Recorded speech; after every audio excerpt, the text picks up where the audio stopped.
The final loop of the 2011 Toyota Dealer 400 headed east of Leidenburg, with the majority of the route run in the Mokobolan area before heading back to the finish via the Stadfontein Nature Reserve.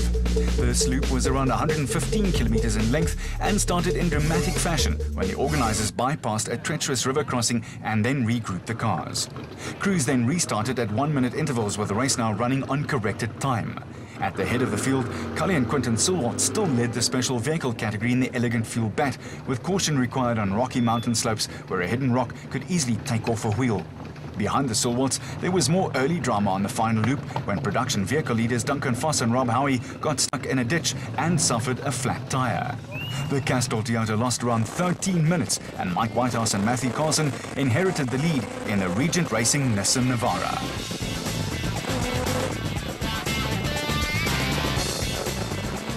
It was a major turn-up for the Brooks, with Mike Whitehouse and Matthew Carlson leading a national race for the first time.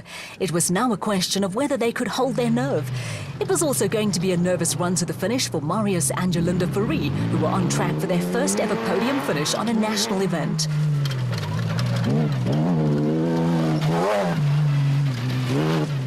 The Fouries had hardly put a wheel wrong all day, and behind them, the patient Thomas Rundle and Jean Moore took full advantage of retirement and other incidents to climb back into contention in the Baden Tyre Services Nissan Navara, with Jacques Wheeler and Sigrid Rousseau also moving into podium contention in the special vehicle category.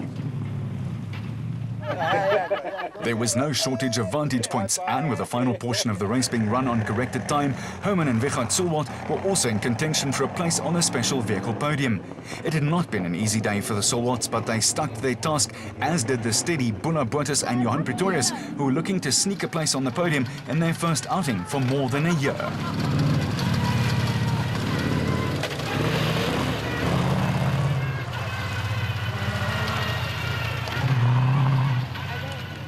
The KwaZulu-Natal pair of Clint Gibson and Gary Campbell were another crew to stick manfully to their task, and perseverance was finally rewarded with a hard-fought finish. Much the same applied to Evan Hutchison, who snapped a sequence of poor results in the 4x4 Motorride Revo, with the result that will boost his confidence. A never-say-die attitude also worked for brothers David and Gary White, but there was more drama for Duncan Foss and Rob Howie when they finally fell out of contention by rolling the Castrol Toyota Hilux just 55 kilometers from the finish. The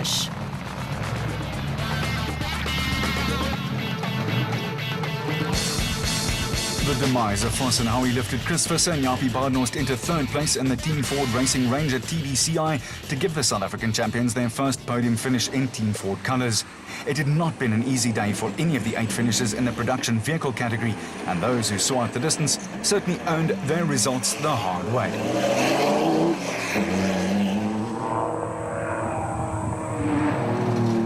There was also a high rate of attrition among the special vehicles, but another impressive performance saw rookie Richard Fuller and Jeff Minnett on the podium in Class P in the Atlas Copco Bat.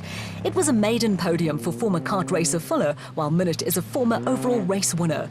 There was a brave effort from Dewald van Breda and Johan de Klerk, who brought the Potch Plastics Toyota Hilux home in one piece.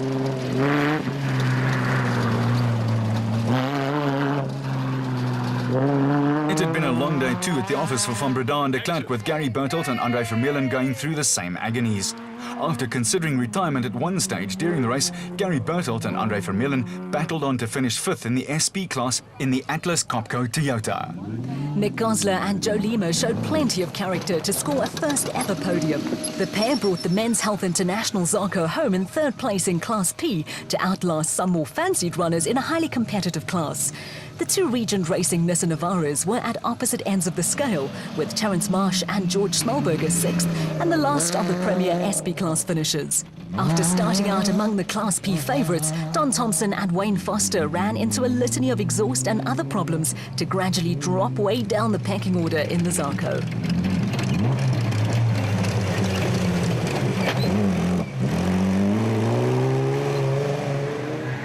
Seeing out the distance brought a rich reward for father and son Jack and Sarah Oosthuizen.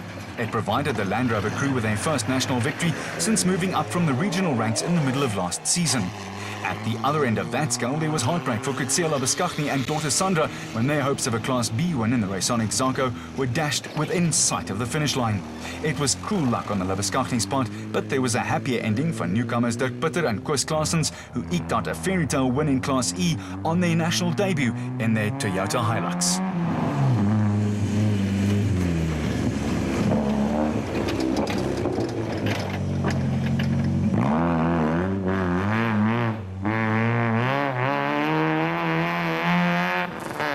Brothers Daniel and Lo Zili brought the ex-Shamir Variawa Porter at the beginning of the season and also went through a tough weekend.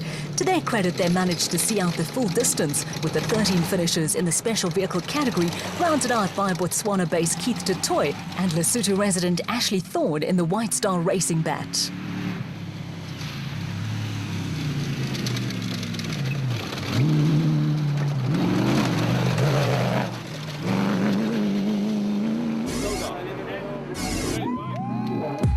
At the finish at the Lydenburg Rugby Club, there was a rapturous welcome for special vehicle winners Cully and Quinton Silworth from supporters of the Elegant Fuel team. The two-time South African champions were a whopping 9 minutes clear of second-place Class B winners Marius and Yolanda Fourie. It was a good day for the Silworth family, with Herman and Richard Silworth holding on for the final place on the podium.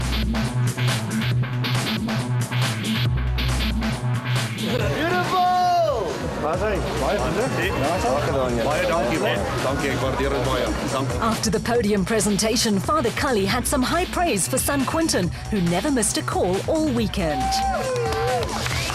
That is for sure. I must tell you, it was really a very, very hard race. It was difficult to get by. It was difficult in the mud. But with a navigator like this, everything was possible. It was an excellent race, and all the allocations must go to Quinton. He really did a good job. Not surprisingly, on a race with a high attrition rate, there were some wide margins of victory, with a standout performance from the husband and wife team of Marius and Yolanda Fourie, who dominated Class P.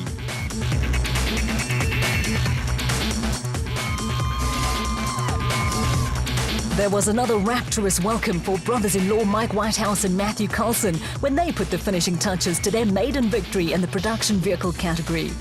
There was also a wide margin of victory between the winners and second place Thomas Rundle and Jean Moore, with Chris Visser and Jappie Badenhorst staging a rearguard action to snatch the final podium place for Ford.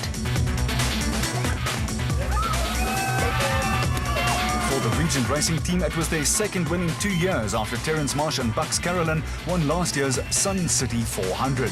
Yeah, ecstatic. I mean, second year season in SPs, and we thought it never happened because we've been around and in contention. But it all came right together, and credit to God, we prayed like you can't believe between him and I.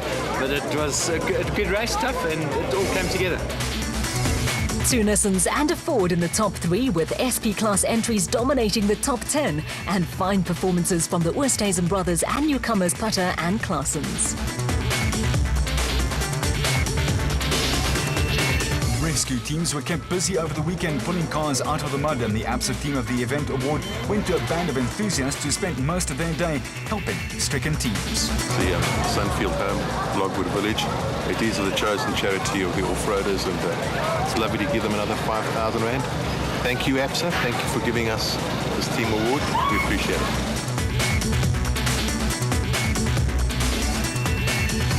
The next event on the ABSA Off-Road Championship calendar is the Atlas Copco 400 in Dundee and KwaZulu-Natal on May the 20th and 21st. Catch all the action on SuperSport, your world of champions.